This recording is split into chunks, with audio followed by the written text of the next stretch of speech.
to Kansas, gateway to Oz. Under the rainbow, this is where it was. Hollyhocks and red ripe tomatoes, hand-churned homemade ice cream. Let me tell you, Kansas is more than tornadoes. It's the best part of Dorothy's dream. Welcome back to Around Kansas. I hope you enjoyed our visit to Sedan last week. I sure did. And now we're going to take you to Prairie Days, to the little house on the prairie just outside of Independence, Kansas. We sure had a great visit with the folks there. Lots of interesting people. I know you're going to love seeing what they're doing at the little house on the prairie. Closed captioning brought to you by Kansas Soybean Commission. The Soybean Checkoff Progress, powered by Kansas farmers. Around Kansas, brought to you by Tarwater Farm and Home. Come on by, we'll treat you like family. We were so fortunate to be invited to the Little House on the Prairie for their celebration of Prairie Days. And of course, they draw from a huge community, counties around. And these communities, a lot of them are struggling to survive, quite honestly, as kids grow up and leave the farm. We all know that story. And this is a real celebration of their community heritage, of the pioneering heritage of Kansas.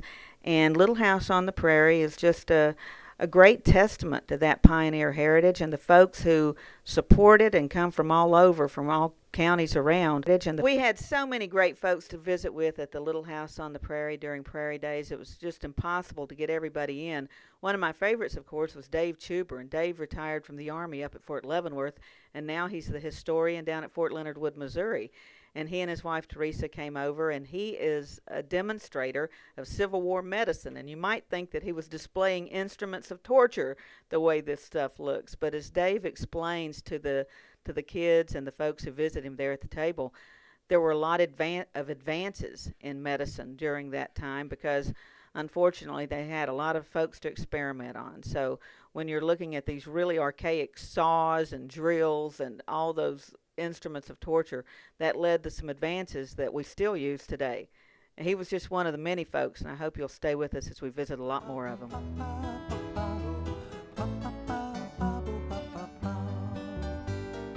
This hog is Hanover hoof for meal made from U.S. soybeans. Now, one hog isn't that impressive, but suppose we add another, and another, and another. Before long, you've got billions of hungry customers around the world all clamoring for the same thing. Our soybeans. Learn more about the billion-dollar appetite of animal agriculture at BeyondTheElevator.com. Brought to you by America's soybean farmers and their checkoff. Around Kansas, brought to you by Santa Fe Trail Meats in Overbrook, or visit us online at sftmeats.com. Welcome back to Prairie Days at Little House on the Prairie. And with me is another one of the most popular people here, Mr. Fry the Potter, and has a regular potter shop in Elk Falls? In Elk Falls, Kansas, Elk Falls Pottery. We started in 1976. Oh my. 1976. Oh my gosh. All right, so you've been, and this has been so popular with the kids, you have them make a piece of pottery. They love it. So one of the things, you know, when we're talking with the blacksmith about this, you know, the blacksmithing, just like the pottery and the basket making, these crafts have not changed much in a long, long time. Yeah, exactly. About the same as they've been made for thousands of years. So what was the appeal in making pottery to you? I just fell in love with it. The first time I tried it, I thought, this is so cool. I want to do this. And so I just kind of kept going. I started in college, took a class, learned it in college, and I just never did quit. So were you an art major in college? I was. I actually took a sculpture class, and I got changed from sculpture to pottery when I got used to the potter's wheel. So talk about being here at Little House on the Prairie and doing this craft. Well, it's fun because people like to see how things were done, and we're losing a lot of that. Everything is so electronic and technological now that we don't think about things that can be done by hand. And like with us, we dig our clay, we get it right from the earth, we take it home, we make things from it, and we sell it. So we do the whole process from the raw material to the finished customer. Wow. So do you dig your clay on the Elk River? Well, I have got some clay on the Elk River, but this clay comes from Barton County near Great Bend. So what's the difference in the clay in Barton County and on the Elk River? All clay is different, and the clay in the eastern part of the state is a lower temperature clay. The clay that we find in Barton County will withstand very high temperatures. We fire to 2,300 degrees. Wow. And at that temperature, our local clay from Elk Falls would melt. Wow. Just who would believe that there's so much to know about just plain dirt and how useful it can be? That's right. Everybody hates clay unless they're a potter. Well, thanks so much, and there's kids waiting in line to make pots, so I've got to let you go, but thanks for visiting with us. We'll see you in November in Elk Falls for the... Awesome, for the outhouse tour. Absolutely. Okay, good. Thank you.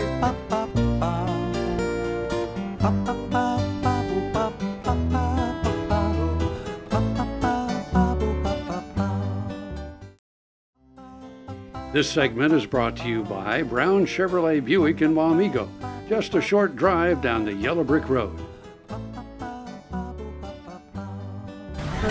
Welcome back to Around Kansas. We're still at Prairie Days here at the Little House on the Prairie, and with me is Mark Palmer.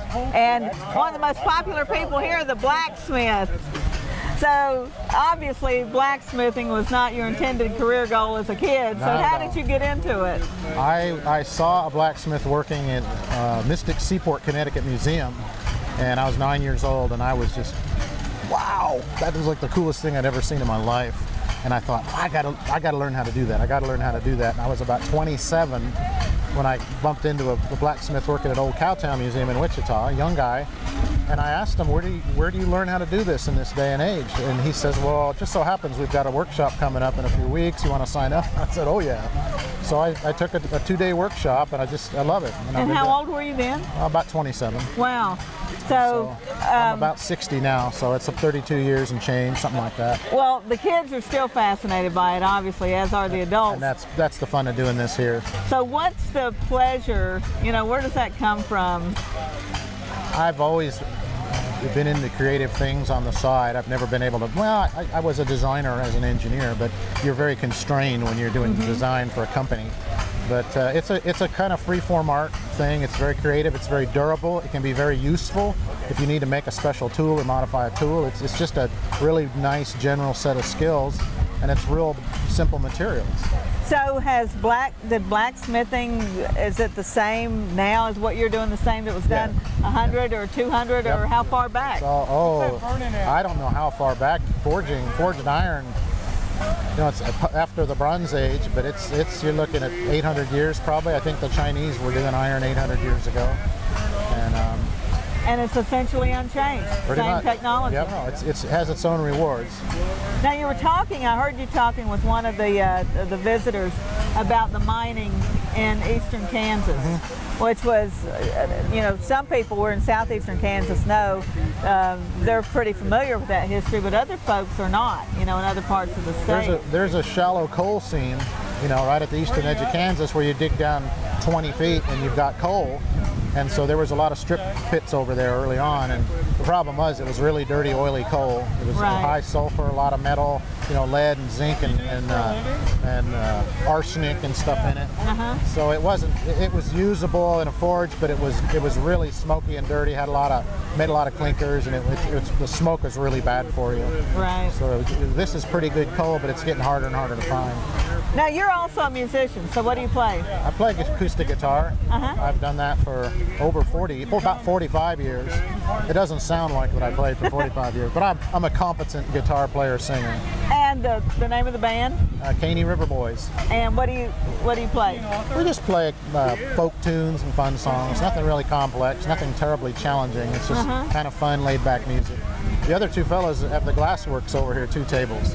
So they're my musician friends. Well, what a creative life you've got, Mark. And so do you ranch? You've got some land down here? I do. I have livestock. I've got goats. I've got a llama and a burro to kind of keep an eye on the goats. I've got chickens. I've got honeybees. Wonderful. And I checked my hives day before yesterday, and they're loaded with honey already. So I had to give them some more space to go. So I'm going to break my 200 pounds of honey easy this year. Wow. That'll be nice. That'll be really nice. All right, we're going to have to come see you and visit the beehives. I should have brought some with me. Or the bee gums. Where I grew up, they called them bee gums. Did really? People? Yeah. Have you ever heard that? Nope. The things you learn on Around Kansas. Yeah. We'll be right back with more at Prairie Days at Little House on the Prairie. Stay with us.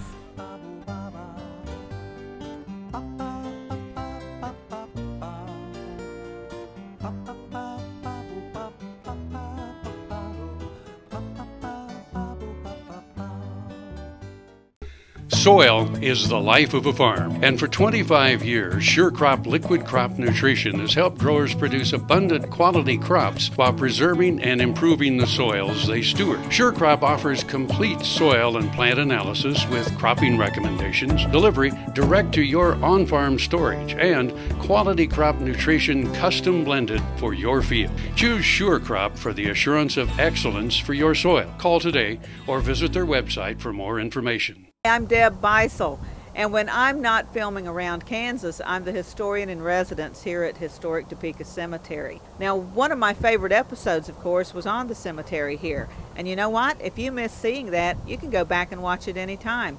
All those great episodes of Around Kansas are archived on our website. So if you'll go to agaminkansas.com, click on Around Kansas, and you'll find all your favorite spots. So if you happen to miss one, like this one on the cemetery, or if there's just one you want to watch over and over again or share with your friends, share with some of the people who might have been featured there, feel free to do that. And in the meantime, come out to Topeka and visit me in this lovely historic spot. I look forward to seeing you. The Kansas State University College of Veterinary Medicine is a leader in food animal research and education. Our researchers are constantly expanding the knowledge of animal health and food safety. Through the Veterinary Health Center and the Kansas State Veterinary Diagnostic Lab, we provide practical services for animal producers. Home of the Beef Cattle Institute, the college is committed to animal welfare training and research.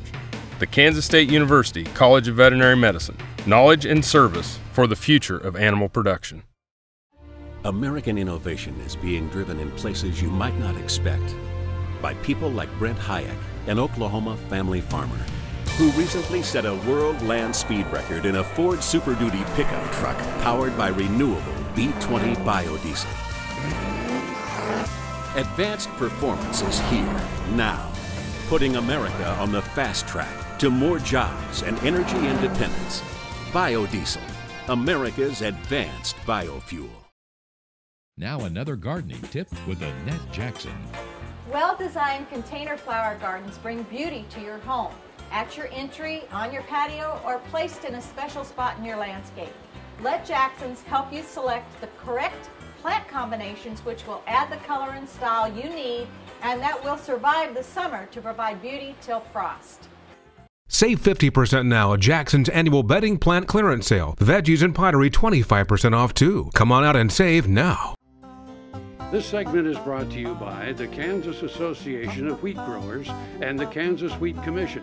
Together, we are Kansas Wheat.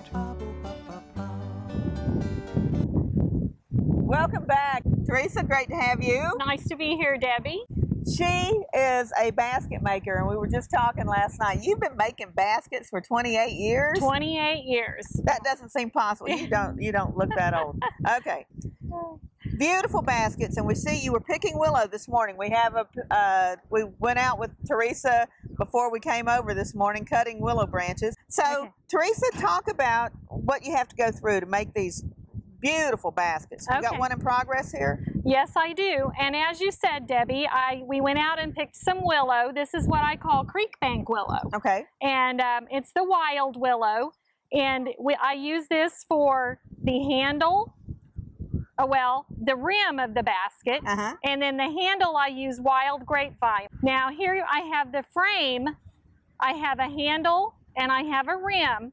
And these are both secured together with what we call the God's eye. Isn't that wonderful? The God's eye holds the basket together. So it's very important that this be sturdy because this is the foundation for your basket. And all of the rims that shape the basket are going to go in underneath these shelves here that are formed by the God's eyes. So what is this? This is strips of basket reed, which is from the inner core of the bamboo. So everything is from nature. I can actually go out into the forest and sometimes I weave with cattails or willow bark can be stripped, and I weave with that. But I can actually go out into the forest and come back with a basket. And the colors as well. The colors as well. The colors are sometimes from, and most of the time, from a natural dye. Any type of berry. Hedge will give you a nice orange color or yellow color. You can use herbs for the green, but we dye with natural colors. And then I like to weave a little bit of country cloth in my baskets to just add a little bit of accent. Now, traditionally, women would have probably woven in scraps of fabric too, wouldn't Absolutely. You know, back in the prairie days, material was hard to come by and not easy to make. Sure. And so they would have used every little scrap and bit that they had in quilts and such. So make do or do without. Make do or do without. You didn't use or waste any part of it. Well, they're just beautiful. And, thank you. And what a beautiful craftsman. So this is one of the things that Teresa's doing here today at Prairie Days. And if we don't get blown away, we'll be right back.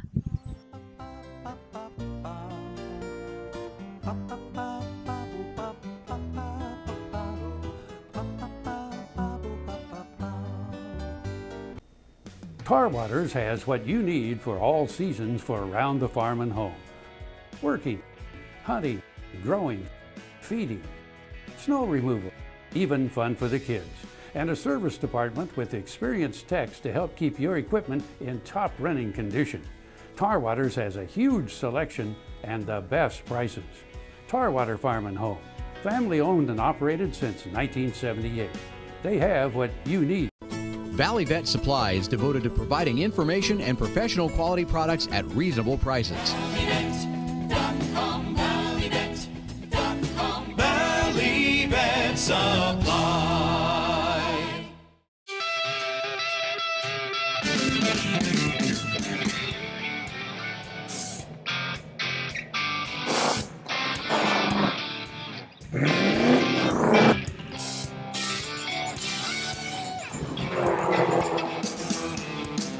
This is the fast track to more jobs and America's energy independence. Advanced performance is here, now. Biodiesel, America's advanced biofuel. Tallgrass Commodities offers producers bulk commodities at a reasonable price with reliable service throughout the whole Midwest. To find out more about Tallgrass Commodities, visit tallgrass.us or call 785-494-8484. Buying a car shouldn't be this hard. And at Brown Chevrolet Buick in Wamego, it isn't. It's actually awesome. Whether you want a new or used car or truck, Toby's team can make the deal. Even if you want to custom order a new car or truck, Toby's team can make the deal. See Toby's team at Brown Chevrolet Buick in Wamego. We're awesome. This is a public notice. After 62 years as the best Western store in the state of Kansas, Roy Fry Western Lifestyles is calling it quits. And that means the entire $1.5 million inventory must be liquidated. And we've lowered prices again. Let's talk boots. Lucchese, Boulay, Corral, Tony Lama, Justin, Ariat, Nakona, Durango, Farini, and more. Right now, we will beat any price you can find anywhere, even online. Dwayne and his crew are on the floor, making incredible deals for you. Everything must be sold. All ladies' clothing, 50 to 70% off. American West purses and luggage, half price. All jewelry, belts, and home decor, half off. After 62 years, Roy Fry Western wants to say thank you for such great support over the years. We couldn't have done it without you. The Roy Fry Western Lifestyles Retirement Sale. On now. Open Monday through Friday, 10 to 6, 9 to 5 Saturdays, and Sunday, noon to 4 p.m. Roy Fry Western Lifestyles, 121 Northeast Highway 24, Topeka. Don't miss this sale. Around Kansas, brought to you by the Kansas Soybean Commission. The Soybean Checkoff, progress powered by Kansas farmers. Welcome back to Around Kansas, and I can't tell you how thrilled I am to be in this spot. We're actually in the schoolhouse at the Little House on the Prairie, And with me is the proud owner of this property, Jean Curtis Schodorf. And Jean, thank you so much for sharing this with us. Well, thank you for being here today. It was a special day with Prairie Days, and thank you so much for being with us. Well, thanks for having us. And let's talk about the schoolhouse, because I know this is really special to you. It is, and so at the same time that we were building the log cabin, the schoolhouse here is Sunnyside Schoolhouse, and it was on about 2 miles from here on the side of a hill. It was the last schoolhouse standing that my grandmother had taught in. Wow. She had taught in 7 one-room schoolhouses, and this was the only one standing. She had gotten her training at the Emporia Normal School, is what it was called, and then rode her horse from her home to various one-room schoolhouses. And this was one of the ones that this was the Sunnyside is the schoolhouse that Lillian Jones, my grandmother, taught in 1901. More than 100 years ago. And Isn't she rode her something? horse or rode her buggy, or her father would take her. She got paid $25 a month for 5 months, and there were 36 students in this room. Now, when you acquired the school, what was in it? We bought a lot of the contents at the auction. So this is the desk that my grandmother taught on. This was her desk, and the piano was original to the schoolhouse.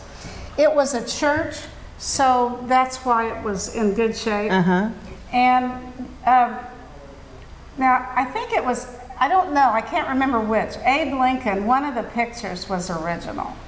And then after that, we started, my parents and I started going to sales and places and trying to find things that were of 1901. Right.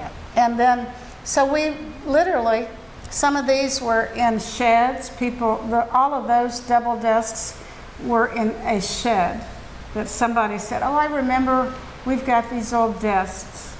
And then the red chairs were from the church. What a labor of love this has been. And then we did not, this is an original, the water cooler is an original for the school. However, at the time of the auction, another man bought it, took it home, waited 15 years, he died, and his wife called me up and said, we have the original water cooler and I want to donate it to the schoolhouse. Well, this, you know, that's really exhibits the community spirit. This has meant a lot to this community to have this property displayed and interpreted and preserved like it is. Well, we've worked hard on it. We've tried to keep it as simple as possible, as simple as it was when Laura lived here. Right. Now we've added a few buildings, but every year since 1977, we have had visitors. We don't advertise. We've had visitors from every state, 50 states every year, and about 25 countries every year. My brother's name is Bill Curtis, and the journalist. Right. And he and I own the Little House on the Prairie farm. This is the farm. And I'm president, but he's very much involved. It's a working farm. There are cattle here, we've got animals here, and yeah, we're keeping it. We're going to keep the little house site open as long as we can. And my niece is now involved in the little house, and we just want people to come and visit the site here where Laura lived. Well, it's a treasure. Not only to Kansas, but to the whole nation.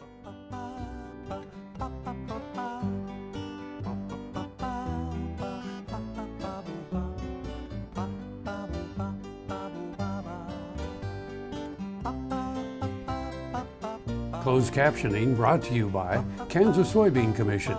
The Soybean Checkoff Progress, powered by Kansas farmers. Welcome to Kansas, gateway to Oz. Under the rainbow, this is where it was. Hollyhocks and red ripe tomatoes, hand-churned homemade ice cream. Let me tell you, Kansas is more than tornadoes. We're the best part